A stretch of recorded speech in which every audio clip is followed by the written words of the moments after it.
New UN steps against North Korea over its nuclear arms program were designed to bring its sanctions regime more in line with the tough restrictions Iran is facing, but fears remain that the measures will have little impact on Pyongyang's defiant leaders. U.S. Ambassador to the United Nations Susan Rice, who led the drafting of UN Security Council Resolution 2094 adopted unanimously on Thursday as well as the bilateral negotiations with China that produced it, said, "These sanctions will bite and bite hard." North Korea responded with an escalation of its bellicose rhetoric, including a threat to launch a preemptive nuclear strike against the United States. It also repeated previous threats to cancel the armistice that ended the 1950-53 Korean War and moved to cut off a hotline with the South. But will the sanctions actually bite? And, if they do bite, will they end the cycle of rocket launches and nuclear tests that have resulted in a sustained push by the United States, South Korea and Japan at the UN Security Council to condemn and punish Pyongyang? Only Beijing and Pyongyang can answer those questions. Some analysts question whether North Korea's ally and diplomatic protector China really wants full implementation of the UN restrictions on trade with North Korea, as its UN envoy Lee Bilder called for on Thursday. Without China's active support, the measures could be largely symbolic. George Lopez, a professor at the University of Notre Dame and a former member of a UN expert panel that monitors compliance with the North Korean sanctions regime, said the new measures could prove to be more effective than previous rounds of UN sanctions have been against Pyongyang.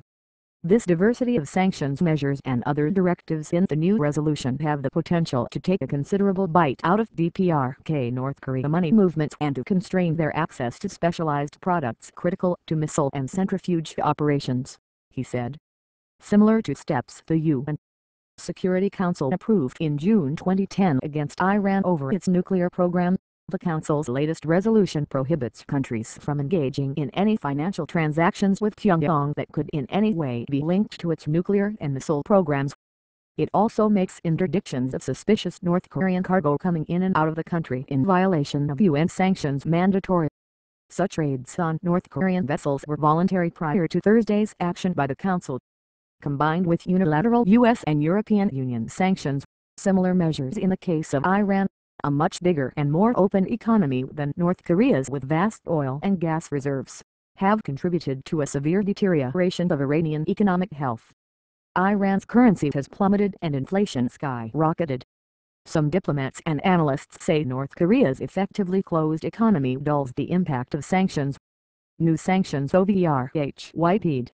But not everyone believes China is ready to get tough on North Korea, even though it clearly dislikes Pyongyang's nuclear weapons program and wants to avoid a new Korean war. As one senior UN Security Council diplomat put it recently, if China had to choose between the nuclear North Korea and no North Korea at all, it would choose the former. Beijing wants to avoid a collapse of its impoverished neighbor. The dissolution of North Korea could mean a flood of economic refugees into China and the creation of a capitalist Korea controlled by Seoul and friendly with the United States. Bruce Klinger, a retired CIA North Korea analyst at the Heritage Foundation, doubted China was prepared to take the steps needed to make North Korea suffer the way Tehran has.